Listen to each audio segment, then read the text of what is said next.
So, good morning, sir, good afternoon, sir, and good good morning and good afternoon to everyone. So, this is our podcast. So, tatanungin ko natin yung mga kaklase natin kung anong naintindihan o kung anong nagustuhan nilang subject sa buong DE. Okay. Jan? Gian or Jan? What is your Diyan. favorite? Jan. Diyan, I think yung paborito ko yung sa module 2 lessons. Pero yung pinaka-specific talaga, yung Ronskian. Ronski Mm. yan. Oh, that's Kasi yan. isa yun Ang sa dali. pinakamadali Mm. na lessons. What is your least favorite? Least favorite, yung mga lessons sa module 1. Specifically, Bernoulli and homogeneous equations. Is that all the Oh. things that you want to say? Pagbubutihan ko po next test. Sana ipasa, no? Okay. Yes, sana Okay. mapasa. Okay. Nilipad na tayo. How about you, Marie? Julia? Which is your favorite subject in all DE? Like, Ronskian din. Ronskian. Kasi, oo. Nadalian ka Tapos, doon? oo, sobra. Sa CO1, ang favorite ko, yung separable. Oh, Tapos sa tama. CO2, yung Okay. Ronskian. Okay. Yung CO3, wala talaga akong favorite doon kasi hindi ko forte yung word problem. Nakakaano siya, nalilito Mm. ko. Oh. Tapos ang list ko naman sa CO1, Bernoulli. Oh. Tapos sa CO2, non-homo.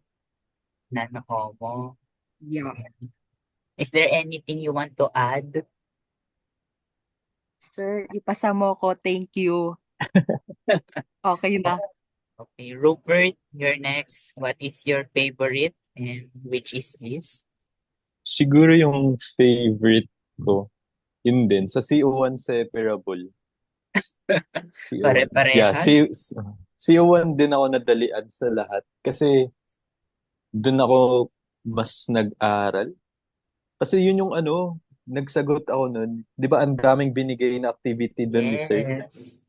Mhm. Nakita niyo ba yun? Nakita niyo din ba yun? Na yung halos lahat ng activity, 4 yung sasagutan. Nung Oo. ginawa ko yun, halos Yung lahat sa yun white. sinagutan ko. Oh, yung sa Cengage. Engage. My Tanda. bad. Tapos yung late ko na din nakita nun, yung may announcement na isa lang pala yung pwede mong sagutan or pwede kang pumili na isa lang bawat topic. Late ko na nakita yun, nasagutan ko na halos lahat nun. Sipag mo So, naman. Sipag ba, be? Oo nga eh. Oh, what is your list? wala lang. Siguro least CO1 din, homogeneous. Tapos sa CO2, yung last topic sa CO2, anong topic yun? Laplace ba? Laplace? Laplace? Yung Or yung hahanapin initial yung value problem? Oo, yun, yung initial value problem yun. Nahirapan ako dun. Lalo na pag may sign or sec or Oo, cos. pag may trigo. Oo, pag may trigo, mahirap na siya. Same. Ayoko nang may trigo. Tapos sa CO3, nag-give up na ako mag-aral kasi yun din. Hirap ako sa word problems.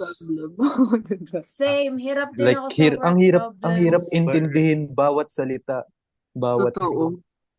Yeah. Tapos paano mo lalagyan mo pa isosolve. ng Oo, differential yan. equation. Tama. Ang hirap kung paano isolve. Oh, yun lang or may message ka kay sir? Sana pumasa. Sir, Sana sana pumasa, pasama no? ko, please. Wait, may dadagdag pa ako sa akin.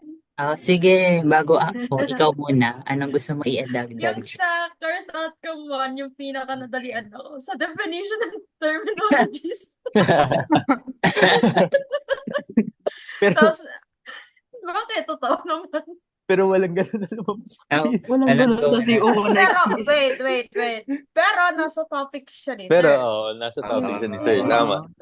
Madali nga talaga siya. Tapos, alam niyo na yung ayaw ko sa Course outcome 1, which is homogeneous. Then Homogeneous. sa course outcome 2, pinakagusto ko yung case, homogeneous equation din, pero yung case 1, yung real and distinct roots ba yun? Yung... Okay. Yung may conjugate something. Yes, Mm. I like that. Then, yung sinabi ko yung ayaw ko, variation of parameters. Variation of parameters. Isa din yun eh. Doon din ako Yes. nagkamali sa quiz 2. Oo, nakakalito. Yes. Yung sa Laplace naman, okay din naman. Pero naano ako dun sa inverse Laplace. Doon ako Mas nalito. mahirap nga. Okay. Ayan. Tas, yung CO3, yung sabi ko nga kanina, ayaw ko ng word problem. And that is Lahat fine. ayaw mo. Hindi, ayaw ko talaga ng word problem dati pa. Since bata pa ako. Okay. It's your time to shine, Priam. Ikaw Okay, na Priam. so my favorite is linear differential equation. Siguro, yun lang yung tumatak sa akin kasi may example na binigay sa akin. Tapos, inintindi ko. Tapos, yun. Yung my least favorite is Laplace kasi napakahaba niya. And sabi daw, gano'n daw lalabas sa final exam. So, kailangan aralin talaga yung Laplace. Pero, kung multiple choice, so hula-hula na lang. Kasi, kung manghuhula ka lagi 50%, so up to 150 siguro, gano'n. So, Ganun yun. hula-hula na lang. So, may message to sir, sana if ever makapasa, some kind of miracle would happen. So, I love you, sir. Yun lang. Sorry sa pang message ko. Medyo dalian niyo po yung final exam. Salamat po. Si Sir ba yung nagawa ng final exam? Kasi siya hindi, di ba? Oo, siya yung DE. Siya yun sa DE. Siya yung gumagawa. Pero feeling ko madali lang. Kasi yung multiple choice niya ng quiz 2, halos dun nahatak yung grade ko eh. Wow. Di sana ako papasa kung di dahil dun. Sir, kayo na lang po ulit mag-DE next term.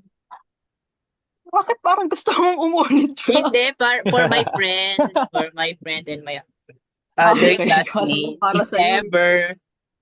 But God will know if I need to pass or not. It's either magkikita pa tayo next term or hindi. Grabe ka naman. Hindi. Pero syempre, sana hindi na tayo magkita next term. Sa DE. Pasabog kami. Sa DE, be. Yeah. Oh, goodbye na tayo, no? Tapos na? Yes. Mukhang yun na lahat. Yeah. po lahat. Thank you, sir, and Thank you, sir. goodbye. Yun po. Thank you, sir. Goodbye. Bye, sir. Goodbye. Bye-bye.